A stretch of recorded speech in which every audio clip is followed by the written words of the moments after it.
Hello बच्चों, आज आपका स्वागत है हमारी सुर एकेडमी में। आज हम सुर एकेडमी में शुरू करने जा रहे हैं आपका पसंदीदा चैप्टर आव्यूह। आव्यूह कैसा चैप्टर है? आव्यूह बिल्कुल प्यारा सा चैप्टर है, छोटा सा चैप्टर है, बहुत स्कोरिंग चैप्टर है। स्कोरिंग चैप्टर इसलिए मैं कह रहा हूँ क्योंकि इसमें दो तीन चीजें होती हैं, जोड़ना, घटाना, गुणा करना और भाग देना। ये बच्चा बचपन से करता चला आ रहा है, बस उसी को किसी तरह फॉर्मूले में अरेंज करके एक किसी पर्टिकुलर किसी सवाल में लगाना, बस उसको ही आप आव्यूह कह सकते हो। सिंपल से अगर बहुत कम शब्दों में बोले, ठीक है। तो आज आव्यूह पढ़ के देखते हैं। आज आपका लगभग कह सकते हो 3 से 4 सवाल भी आपके अच्छे से हो जाएंगे। आव्यूह के हिसाब से आपके आते हैं, इंटरव्यू लेवल पे आएंगे, हर लेवल पे आएंगे। तो इस आव्यूह में आप देख सकते हो आव्यूह, जैसे हमने इस पे टॉपिक लिख रखा है, आव्यूह, पंक्ति, स्तंभ, अव्यय, कोटि और अवयव की संख्या। इन सब चीजों में थोड़ी थोड़ी चीज लग रही होगी, ये क्या क्या चीजें हैं, कुछ सुनी सुनी होगी, कुछ कुछ नहीं लग रही है। पर इसमें देखते हैं कि कैसे क्या करना है। अब हम नई चीजें शुरू करते हैं तो नई हिसाब से सारी चीजें बिल्कुल स्क्रैच से शुरू करके बिल्कुल एडवांस तक लेके जाएंगे। आपको पार्ट वाइज पढ़ाएंगे, बस आपको थोड़ा विश्वास करके हमारे पास बना है, ठीक है। चलो हम देखते हैं आव्यूह क्या होता है। आव्यूह को मैं ऐसा समझा सकता हूँ, किसी भी चीज को अरेंज करना। जैसे हम नॉर्मल स्कूल में जाते हैं तो स्कूल में हम क्या अरेंज करते हैं? स्कूल में तो हम खुद ही अरेंज हो जाते हैं। कैसे? जब हमसे प्रिंसिपल बोलता है कि अरेंज होने के लिए लाइन में खड़े हो या कॉलम में खड़े हो। लाइन में खड़े होना है या कॉलम में खड़े होना है, एक बिल्कुल पैटर्न में खड़े होना, जो सीधे सीधे हम खड़े होते हैं।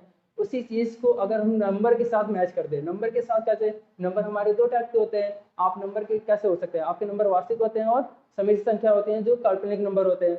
नंबर कैसे भी हो सकता है, कोई दिक्कत नहीं है। आव्यूह में दोनों नंबर अरेंज करे जा सकते हैं, ठीक है। तो ऐसे जब नंबरों को हम अरेंज कर देते हैं, किसमें? एक लाइन में, एक रो में या एक कॉलम में, एक सीधी सीधी लाइन में या एक लेटरी लेटरी लाइन में, तो उसको हम क्या कहते हैं? आव्यूह। जब नंबर को हम अरेंज कर देंगे तो उस चीज को क्या बोलेंगे? आव्यूह, ठीक है। अच्छा, इस चीज के नोट्स तो मालूम, मैं नोट्स ज्यादा नहीं लिख पाऊंगा, पर आप लोग इसमें देख देख के आप अपनी कॉपी में नोट कर सकते हो, ठीक है। बाकी सवाल आपके होने लगेंगे, ज्यादा थ्योरी के चक्कर में कमी पड़ना, जितना आपको इसमें समझ में आए उतना लिखिए, ज्यादा लिखने की जरूरत नहीं है, आप सवाल लगाने फोकस करिए, ठीक है।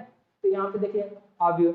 आव्यूह तो आपको मैंने बताया कि आव्यूह कैसी चीज है, बस किसी नंबर को अरेंज करना, किसी एक पर्टिकुलर चीज में, अरे में, एक लाइन में लगाना, एक कॉलम में, एक लाइन में लगाना, उसको हम क्या बोल देंगे? आव्यूह, जब हम नंबर को लगाएंगे, ठीक है। जैसे हम एग्जाम्पल की तरह किसी देखें तो एग्जाम्पल हमारे हिसाब से क्या होगा इसका? जैसे हम ऐसे कर दें, ये आव्यूह बनाने के तरीके होते हैं। आव्यूह बनाने के तरीके कैसे? आप ऐसे ब्रैकेट में आव्यूह ले सकते हो। इसके में आगे नंबर अरेंज करो तो कैसे करोगे? 2, 3, 4, 5, 6 और 7, ये हमने नंबर को अरेंज कर दिया। नंबर हमने नॉर्मल लिख दिया इसके अंदर। जब ऐसे नंबर हम लिख देते हैं तो वो जो नंबर इस ब्रैकेट के अंदर जब लिखा जाता है तो इसी को हम क्या कहते हैं? आव्यूह, ठीक है। नंबर को हम किसमें? ब्रैकेट के अंदर लिख दिया तो इसको हम क्या कहेंगे? आव्यूह। अब ये ब्रैकेट क्या ऐसे ही लगाया जाता है हमेशा? हाँ, तो ये ब्रैकेट ऐसे ही लगाया जाता है, उसमें कोई दिक्कत नहीं होती। ब्रैकेट हमेशा ऐसे ही लगाया जाएगा। लिखने के दो तीन तरीके होते हैं। आप ब्रैकेट को आप इस तरीके से लगा सकते हो, जो हम बड़ा कोष्ठक कहते हैं। एक आप कर सकते हो कि ये दो साइड दो लाइनें लगा दो अगल बगल, इसके बीच में नंबर लिख दो सारे के सारे, ऐसे इसमें बीच में नंबर लिख दो, ठीक है। और इसमें क्या कर सकते हो? कर्ली ब्रैकेट लगा सकते हो। कर्ली ब्रैकेट आप लोग जानते होंगे सब लोग, उसके बीच में भी लिख सकते हो। पर देखो, आप लोग को तो चलो मानता हूँ, आप लोग तो होशियार हो, आपको सब कुछ आता होगा, उसमें कोई दिक्कत नहीं है। पर अब ये जो हमारे है, ये वाली जो चीज है, ये हमारे बूढ़े परदादा दादे नानी नाना उस जमाने से चली आ रही है। अब जो हमारे जो टीचर कॉपी जो चेक करेगा बोर्ड की, तो उसके लिए तो जमाने बस यही चले आ रहे हैं। उसने हो सकता है ना पढ़ा हो, तो वो आपके नंबर काट सकता है ना। तो आप अपने मन में रखना है इसको, इसको कॉपी में ना उतारना। पता चले उसको ना आता, वो आपके नंबर और आ जाए, चीज आपने सही करी है पर वो गलत कर दे, इस चीज को आप निगलेक्ट कर देना। अभी है सही पर उसकी नज़र में गलत हो सकती है, इस चीज को आप कॉपी करना। हमेशा ऐसे बना दोगे तो आपका क्या हो जाएगा? आगे हो जाएगा, ठीक है। चलो ठीक है। अब इसमें देखते हैं पंक्ति। पंक्ति के हिसाब से क्या? पंक्ति से आपको क्या समझ आ रहा है? पंक्ति आपकी लेटी लेटी लाइन, ऐसा कुछ लाइन टाइप की, ठीक है। लाइन तो इतना समझ आ रहा है। लाइन कैसी? अब लाइन की मैं कैटेगरी बता रहा। लाइन आपकी कैसी होगी? लेटी हुई। लेटी हुई कैसी? क्षैतिज। क्षैतिज, क्षैतिज मतलब आप बोल सकते हो हॉरिजॉन्टल।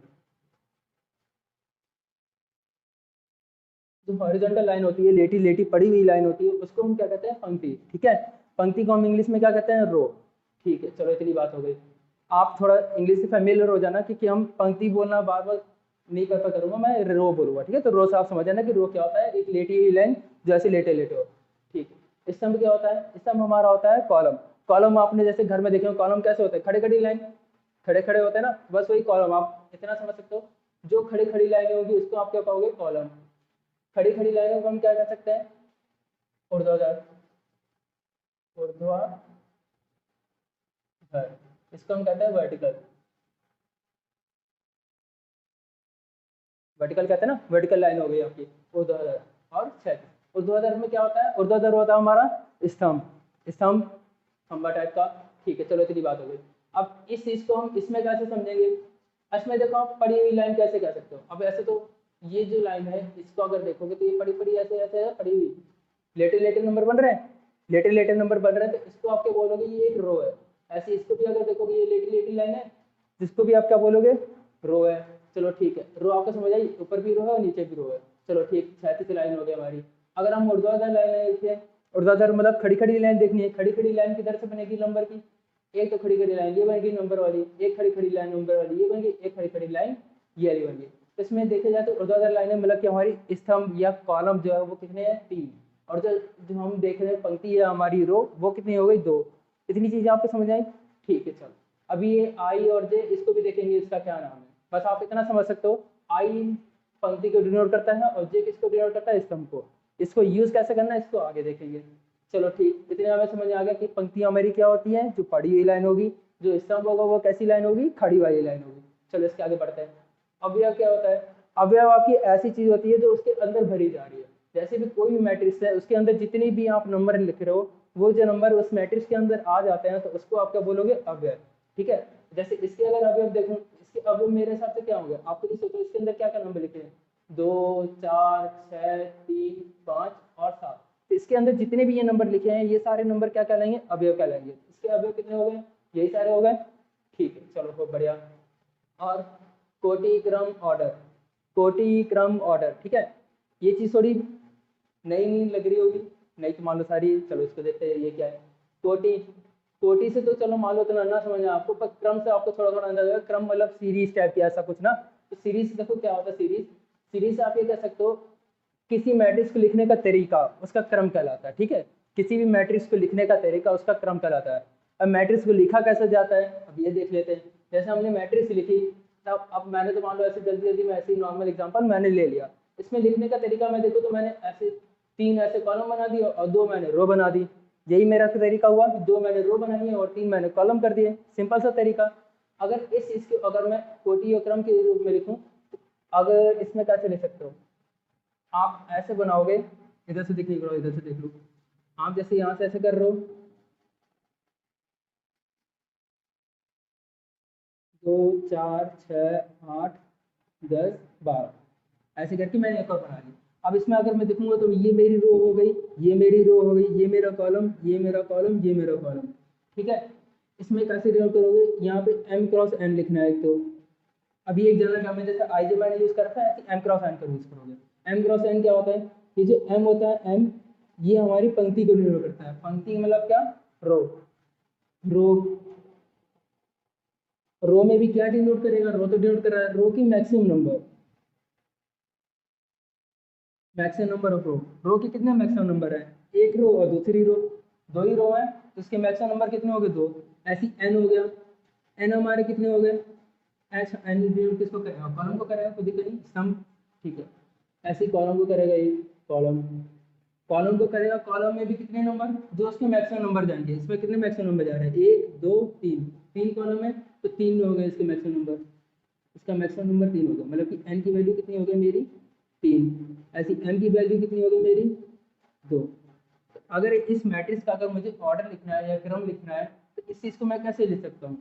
यहाँ पे ये जो मैंने m क्रॉस n लिखा है, ये तो मेरा जनरल टर्म था, जनरल टर्म के हिसाब से आपको बता दिया। अगर नॉर्मल इसको लिखोगे तो आप कैसे लिख सकते हो, यहीं से अगर इसको मैं हटा दूँ तो इसके नीचे आप ऐसे डिनोट कर सकते हो 2 क्रॉस 3।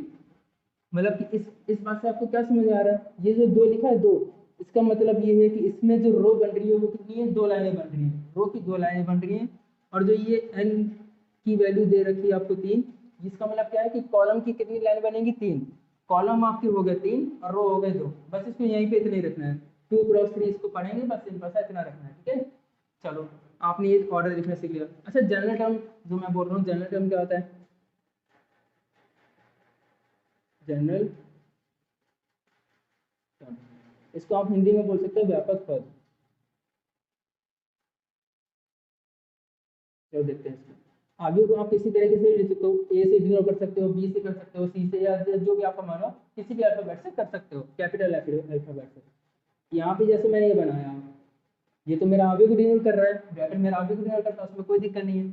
अब उसके अंदर मैं एक एलिमेंट बन रहा हूँ, जैसे हम नंबर मान लेते हैं, एक्स मान लेते हैं, एन मान लेते हैं, मैंने एलिमेंट मान लिया ए, एक ए मेरा करके है।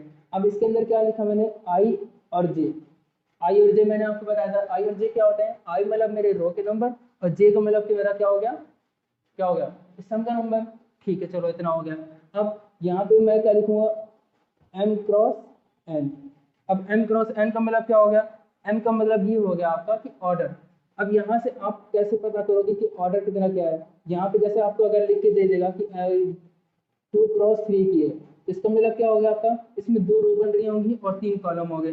2 रो कैसी, 2 रो ऐसे बन रही होंगी और 3 कॉलम ऐसे बन रहे होंगे, ठीक है।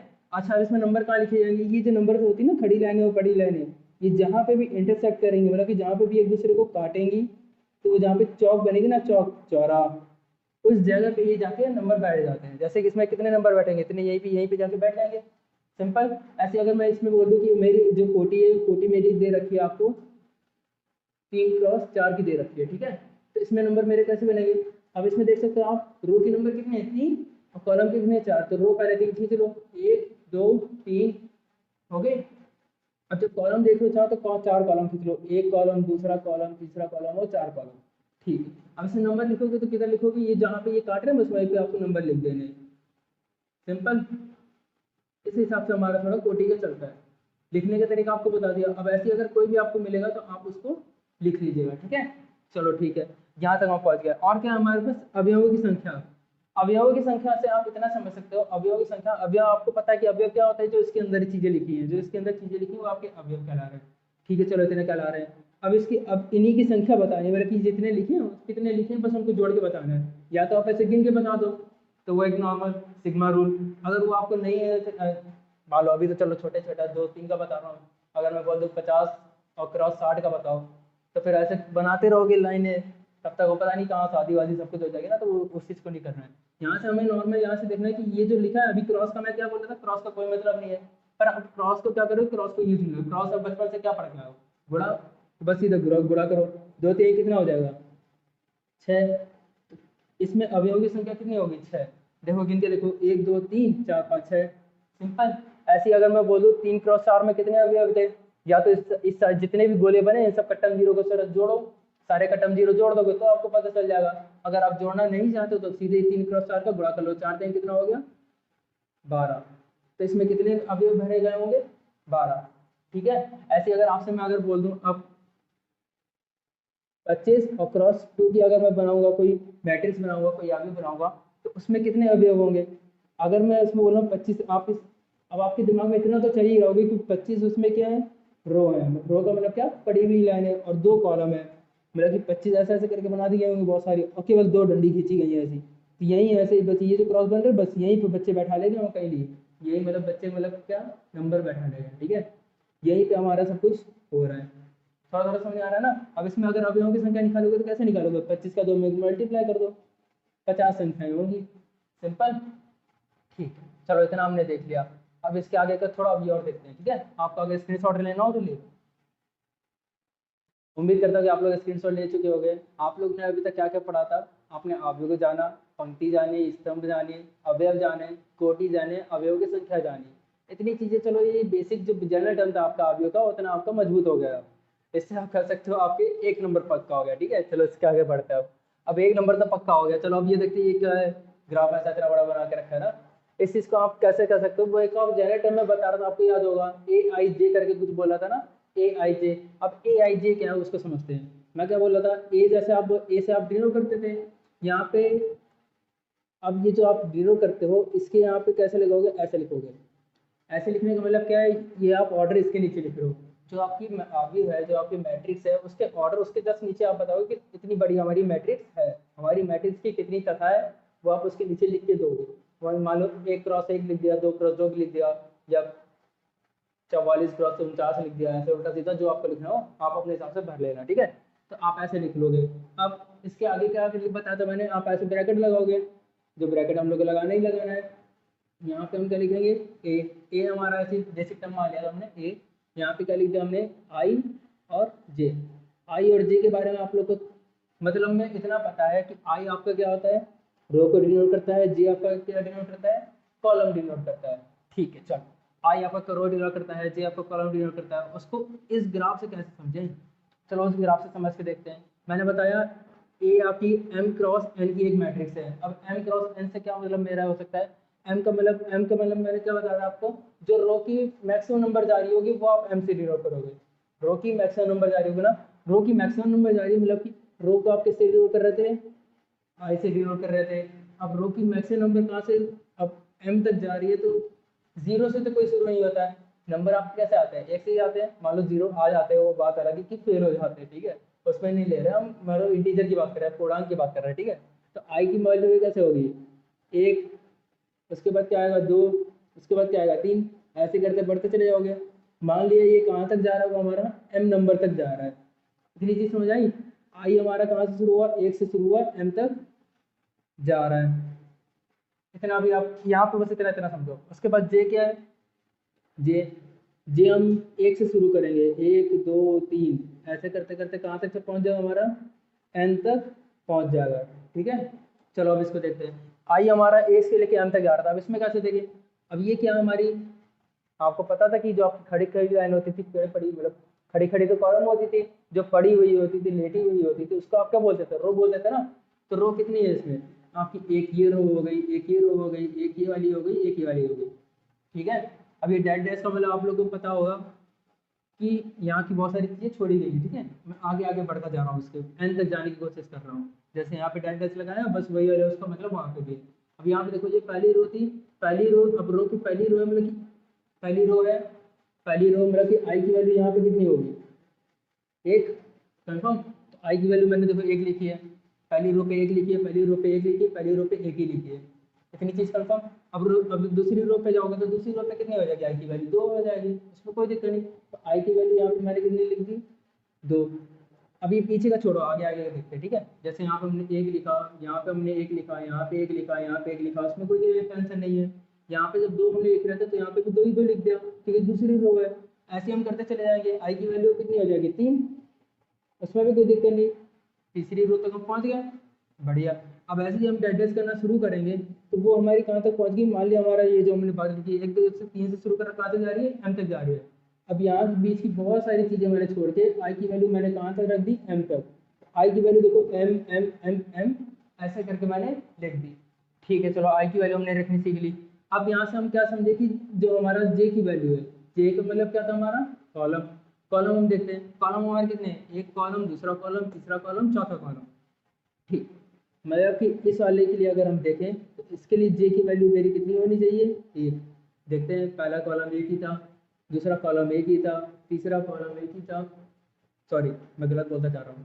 पहला कॉलम एक है, उसमें भी जब दूसरी रो पे जाओगे तो वो पहले कॉलम की बात कर रहा है, और जब तीसरे रो पे जाओगे तब भी वो पहले कॉलम की बात कर रहा है ना। तो जे की वैल्यू हर जगह एक ही है, जो लास्ट में दिया उसमें भी एक ही दे रखा है, ठीक। उसमें जब दूसरे कॉलम पे जाते हैं, आप देखोगे कॉलम तो हमारा सेम रह रहा है, उसमें नंबर चेंज नहीं हो रहा, पर किसमें, रो में चेंज हो रहा है ना।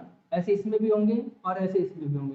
अब ये धीरे धीरे बढ़ते बढ़ते एन तक पहुंच गया, जो हमने यहाँ पे बात लिखी है जे की, एक दो तीन से हमने शुरू करा और कहाँ तक पहुंच गया हमारा, एन नंबर तक पहुंच गया। एन नंबर तक पहुंचे मतलब कि डेल्टा करके हमने एक एन तक इसको पहुंचा दिया, एन तक पहुंच गया। समझ आया ना, इतना समझ आया, चलो देखते हैं। अब इसमें एक स्थानीय मान करके ऐसा कुछ दिया नहीं होता है, तो नॉर्मल मैं आपको बता रहा हूँ कि किसी अवयव का अगर स्थान निकालना है, अवयव का स्थान तो निकलेगा नहीं, अवयव के अंदर जो चीजें बनी उनका स्थान निकलेगा, मतलब कि अवयव के अवयवों का स्थान, ठीक है। अवयव के अवयवों का स्थान, जैसे हम होता है अपने घर में, हमारा भी अपना स्थान होता है ना, कि हम घर के छोटे तो कम बोलेंगे, घर के बड़े तो थोड़ी बहुत राय दे सकते, ज्यादा ही, क्योंकि हमसे बड़े तो होते ही हैं, हर घर में होंगे, सिंपल सा है। अब जैसा स्कूल में होता है तो स्कूल में, अब मान लो मॉनिटर है, मॉनिटर कब तक में पहलवान है, जब तक टीचर है, जहाँ टीचर क्या मॉनिटर, फिर गच को, वही थोड़ी बहुत चीजें हैं, उसी के थोड़ा बहुत देखते हैं। अब यहाँ पे देखो, यहाँ पे हमने शुरू करा, इससे बड़ी चीजें थी, उससे भी बड़ी चीजें थी, उसको उसके हिसाब से हमने अरेंज कर दिया। तो अब जे की वैल्यू हमने देखी थी, जे की वैल्यू यहाँ पे एक है, जे की वैल्यू यहाँ पे कितनी हो गई, दो हो गई, ऐसी जे की वैल्यू यहाँ पे कितनी हो गई, तीन। जो हम सबसे लास्ट वाली लाइन पे गए तो वहां पे जे की वैल्यू हमारी कितनी हो गई, एन हो गई। इस चीज को आप नोटिस करना, यहाँ जब लास्ट में हम पहुंचे तो आई की वैल्यू एम हो गई, जब जे की वैल्यू हम लास्ट में पहुंचे तो एन हो गई, ठीक। और जो लास्ट वाला हमारा, जो हमारा अवयव बच रहा है, जो हमारा एलिमेंट बच रहा है, उसके जो, अब यहाँ पे बोल सकते हैं इसकी क्लास, सिंपल सा, जैसे ये 1 1 में है, ये 1 2 में है, ये 1 3 में है। इसके मतलब तो आप समझ आ रहा होगा, अगर 1 1 लिखा तो मतलब कि पहली रो का पहला कॉलम, अगर 1 2 लिखा तो पहली रो का दूसरा कॉलम, पहली रो में ही दूसरा कॉलम पे ये चीज़ बैठी हुई है, ठीक है। अब इसको एग्जाम्पल लेके भी समझेंगे। यहाँ से हमने इतनी चीज़ें समझ ली, एग्जाम्पल लेके कैसे समझ सकते हैं, ऐसे समझ लो, अगर मैंने 2 3 -4 5 9 और 11 ले लिया, चलो इतना ले लिया, इतनी चीज़ें ले ली। अब इसकी जो आगे मैं बढ़ूंगा, आप देखते हैं इसमें वैल्यू निकालें, अभी को डिनोट कैसे करते थे हम, ए इज इक्वल ऐसे करके कर दिया। अब उसकी कोटी, जब हम जनरल टर्म लिखते हैं तो हम कोटी यहाँ पे ले सकते हैं, ठीक है, यहाँ पे लिखोगे, या एक और क्वेश्चन का तरीका होता है जो उसके पीछे लिख देता है, उसको मैं बता दूंगा अभी, उसको टेंशन नहीं ना हो। यहाँ पे जब ऐसे लिखते हैं तो यहाँ पे इसके नीचे लिखते हैं। अब इसकी अगर कोटी आप लिखोगे तो आप नॉर्मल से आप खुद ही सोचो, इसके रो कितने हैं, 2, मैक्सिमम नंबर रो के जाते हैं, तो रो के मैक्सिमम नंबर 2 जाएंगे, तो 2 तो आपने लिख दिया। और मैक्सिमम नंबर किसके जाएंगे, कॉलम के, तो कॉलम 1 2 3 3 कॉलम हुए, तो इसमें इसकी कोटी कितनी हो गई, 3, यही इसका ऑर्डर हो गया। यहाँ से चलो इतनी बात कंफर्म हो गई, ठीक। अब अगर मैं पूछूं पहली रो का पहला कॉलम पे कौन सा तत्व बैठा, मतलब कि ए 1 1 पे कौन सा अवयव बैठा है, अवयव मेरा पहली रो का पहला कॉलम, पहली रो मेरी ये है, पहली रो मेरी ये है और पहला कॉलम ये है। इसका अगर क्रॉस बनाऊंगा तो मेरी कहाँ पे काटेगी, यहीं पे तो काटेगी, काटेगी ना। तो मतलब कि पहली रो पहला कॉलम क्या है, 2। ऐसे ही पहली रो का अगर दूसरा कॉलम देखूँ, पहली रो का दूसरा कॉलम, यहाँ से अगर मैं काटना शुरू करूँ, यहाँ से लाइन खींचना शुरू करूँ, तो ये नंबर फंस गया मेरा, फंस गया ना। A12 की जगह कौन सा होगा, -4। ऐसे ही अगर पहली रो का अगर आप तीसरा कॉलम देखोगे तो उस पर कौन सा नंबर फंसेगा, 9 फंसेगा ना। उस चीज़ को लिख दो, A13, यहाँ पे हमारा 9 फंस गया, ओके। अब इसके आगे बढ़ के देखते हैं, यहाँ तो हमने एक पहली रो का लिखा, अगर दूसरी रो का मैं लिखूंगा तो क्या लिखूंगा, A21, मतलब कि दूसरी रो का पहला कॉलम, दूसरी रो हमारी कौन सी है, ये वाली, उसका पहला कॉलम यही है। यहाँ पे क्या आ गया, 3 फंसा, इस स्थान पे कौन सा होगा ये, और A23 दूसरी रो का पहला, सॉरी दूसरी रो का दूसरा कॉलम, दूसरी रो का दूसरा कॉलम, इस बीच पे कौन सा फंस रहा है, 5 फंस रहा है, यहाँ पे हमने 5 लिख दिया है। ऐसे अगर देखोगे दूसरी रो के तीसरे कॉलम पे हमारा एक ही भाई साहब बच रहे हैं, 11 नंबर भाई साहब, तो वहाँ पे हमने लिख दिया A23, यहाँ पे क्या हो गया 11। ये हमने उनकी कथा निकाली कि उनकी इतनी कथा है, ये किस स्थान पे बैठ सकते हैं वो हमने पता कर लिया, A11 A12 A21 A23 सारी चीज़ हमने पता कर ली। अब इसमें अवयवों की संख्या अगर आपको निकालने को बोले तो निकाल दोगे, कोई दिक्कत नहीं, इस पूरे को बस मल्टीप्लाई कर लो, ये इसके अवयवों की संख्या हो गई। इसके अवयव कौन से स्थान पे कौन से बैठे हैं आपको सब पता है, A1 पे 2 बैठा है, A12 पे 2 है, ये सारी चीज़ें पता है। उसकी कोटि क्या होगी, कोटि ये होगी, इसके ऑर्डर कोटि चलो वही सेम होते हैं। और क्या कैसे निकाल सकते हो आप लोग, पंक्ति पता है ना, पंक्ति कितनी है इसमें, 2, कॉलम कितने हैं, 3, बढ़िया। अब ऐसे ही अगर और सवाल करने हो तो चलो और सवाल करके देखते हैं इसके, हैं इसमें जो नोट करना आप कर लो, आपको केवल अभी समझा ही रहा हूँ मैं, अब सवाल करके देखते हैं। आप लोग प्लेस वैल्यू निकालना सीख गए, आप लोग को सारी चीज़ें अब लगभग में सारी चीज़ें पता है ना। अब चलो उससे एक रिलेटेड एक सवाल कर लेते हैं, जब अपनी नॉलेज को थोड़ा चेक कर लेते हैं हम। चेक कैसे करेंगे, आप यहाँ पे देख रहे हो जनरल टर्मिंग मैंने लिख के दिया है, आपको मैंने कोटी उसकी लिख के दे दी, और मैंने एक जब करके थोड़ी उल्टी सीधी बात दी थी। उल्टी सीधी बात क्या है, ये कंडीशन कह सकते हो, जब भी जब फिर करेंगे कुछ ऐसे पीछे करके AIG के बराबर करके कुछ दे दे, तो इस चीज़ को आप क्या कहोगे, कंडीशन, ठीक है। ये कंडीशन क्या होती है, उस सवाल से रिलेटेड कंडीशन दे देता है, एक रूल दे देता है कि आप इसी के हिसाब से चीज़ें सेट करोगे, इसके हिसाब से कैसे करोगे उसको भी देखते हैं।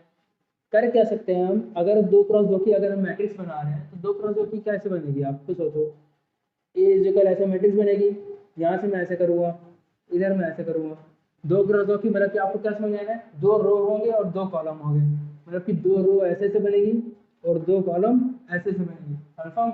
चलो ठीक, अब ये जो पहली जगह मैं भरूंगा यहाँ पे, आपको क्या पता है पहली रो का पहला कॉलम वही आएगा, पहली रो का पहला कॉलम अगर मैं जनरल टर्म में लिखूँ, पहली रो का पहला आई लिख दिया मैंने, मतलब कि 1, फिर जे की जगह क्या पहला कॉलम है ना, तो वहाँ पे क्या होगा, एक ही लिखोगे, यहाँ पे आई की वैल्यू कितनी है, एक ही है, और यहाँ पे जे की वैल्यू कितनी है, एक, इतना समझ आ रहा है ना। तो ऐसे ही लिखोगे क्रॉस करके, ऐसे जब देखोगे पहली रो का अगर आप दूसरा कॉलम देखोगे, तो पहली रो मतलब कि पहली रो का पहला और दूसरा कॉलम मतलब कि 2 हो गया ना।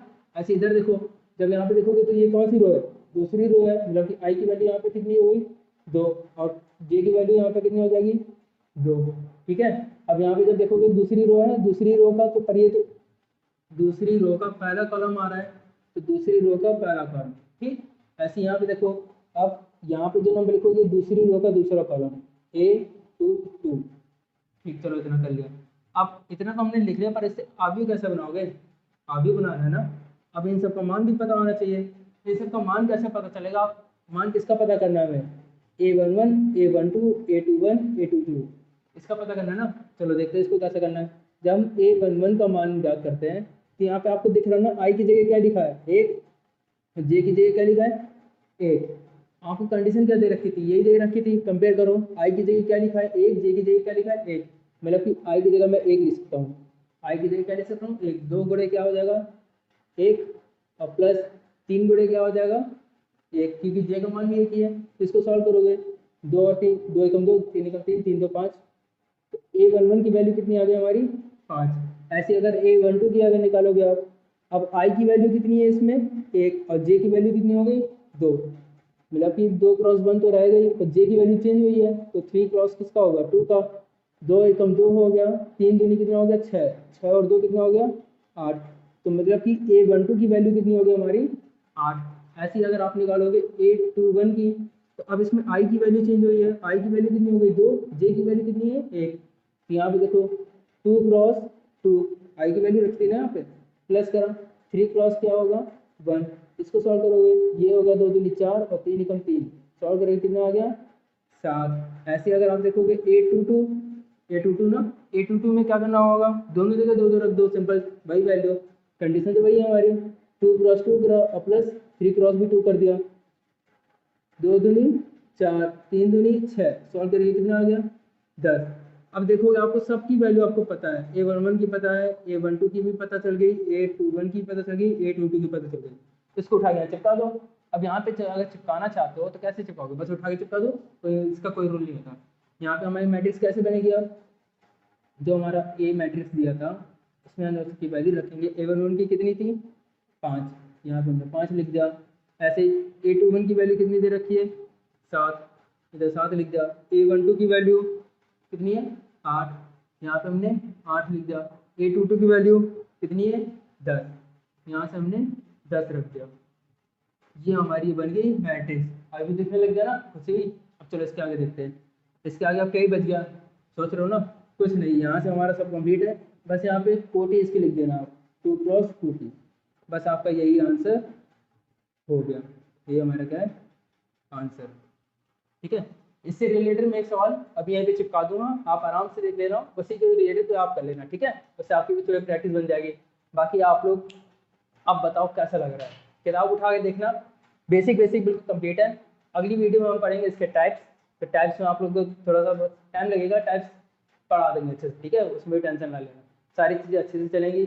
आप लोग को थोड़ा सपोर्ट चाहिए, क्योंकि हम पहली वीडियो डालें तो हो सकता है कि थोड़ी बहुत कहीं कमी रह जाए, पर आप लोग बताओगे तो उसी के हिसाब से हम भी इम्प्रूव करेंगे। ठीक है, तो उसमें हम देखते हैं आगे क्या क्या कर सकते हैं। बाकी आप लोग को बहुत प्यार, पढ़ा रहे हैं, सारी चीज़ें हो रही हैं। अगर आपको वीडियो अच्छी लगे तो चैनल को लाइक करें, सब्सक्राइब करें। बाकी आगे वीडियो के लिए आप कमेंट अपनी राय दे सकते हैं, किस किस टाइप की वीडियो चाहिए और कौन सा चैप्टर चाहिए। बाकी मैं तो अपने मन की करूँगा, ये आपकी अपने मन की करवानी तो आप भी बता सकते हो। ठीक है।